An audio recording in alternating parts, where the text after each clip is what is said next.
And the last panelist for today is Mrs. Yang Lan. Mrs. Yang Lan is a prestigious TV host and a media entrepreneur and a household name in China. You have the floor, Madam. Thank you. Your Excellencies, distinguished guests, ladies and gentlemen, good afternoon. Thank you, Ambassador Fu Cong, for kindly inviting me and introducing me. It is my great honor to participate in today's event on dialogue among civilizations. In my 35-year professional career, actually dialogue is a big part of it. I have interviewed more than 1,000 leaders from various countries and across the fields. And in recent years, I especially enjoyed interviewing more than 30 masters of intangible cultural heritages, especially craftsmanship, and also curate international exhibitions, such as the one in the Museum of Decorative Art in Paris last year, and one in Milan this coming October. Sofia Masso, as you can see in the photo, French actress, she told me after visiting my exhibition, she said, such dialogues provides great platforms for people to meet people, sensibility meeting sensibility, and heart meeting heart. As you know, China has the largest number of items on UNESCO's Intangible Cultural Heritage List. So from this perspective, I'd like to share with you some of my observations of what the wisdom of Chinese civilization has to offer to meet our common challenges in today's world. First of all, unity of human and nature. The Chinese civilization perceives the world as a unity or oneness of all things, which includes human beings. The relationship between human and nature is not one of confrontation, conquest, or exploitation, but rather one of adaptation and coordination. Over thousands of years as an agricultural society, our ancestors attuned their work and daily life to the changes of seasons, natural surroundings, wind and water. By the way, this is literally feng shui. In Kao Gong Ji, a record of artisanship written more than 2,000 years ago, it is stated that heaven has its seasons, earth has its energy, materials have their qualities, and craftsmen have their skills. Only by combining these four elements can great crafts emerge. For example, in the process of making ceramics, Chinese people designed water wheels which used the flow of streams to pound porcelain stones until they became the finest powder. People also built tunnel-like brick kilns, which used the principle of airflow to raise the temperature inside up to 1,300 degrees Celsius, enabling the creation of porcelain of the highest quality. When the kilns are dismantled, the bricks are used to pave the streets. In Tiangong Kai Wu, Encyclopedia of Agriculture and Artisan from the 17th century, emphasized the importance of great utilization of resources, ecological compensation, and circular economy, and in today's context, sustainable development. We should always consider the interests of future generations and avoid draining the ponds to catch the fish. Secondly, the creative spirit of craftsmanship. Every craftsman I have interviewed has dedicated themselves to their trade with great passion. And only through decades of practice, tireless work, and continuous innovation can their craftsmanship reach the realm of mastery and perfection.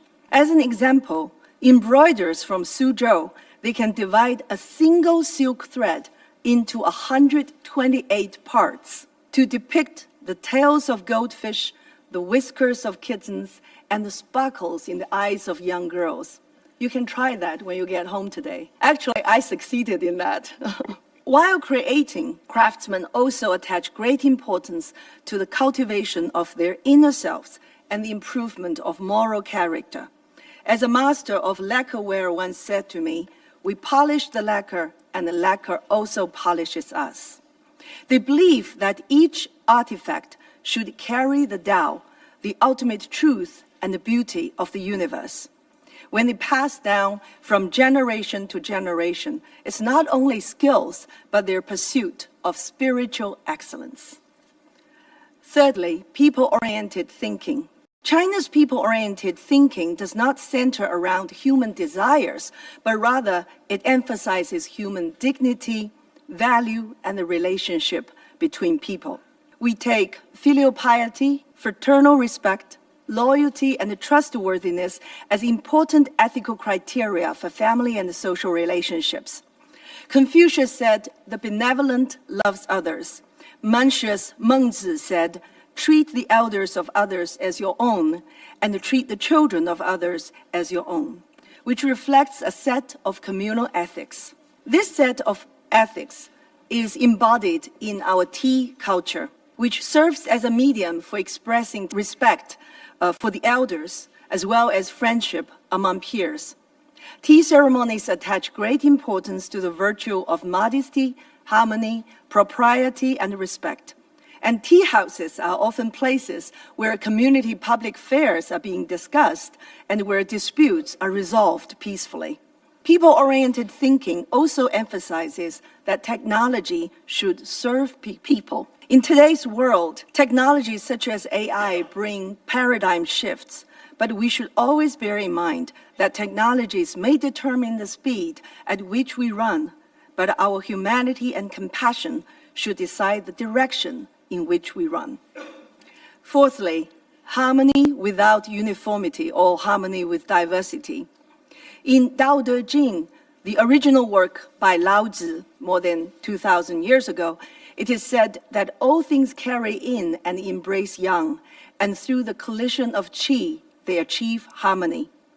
Harmony is not a static state, but a dynamic balance between yin and yang, embodying the pursuit of a balance between freedom and order. The gentleman seeks harmony, but not uniformity, Confucius said.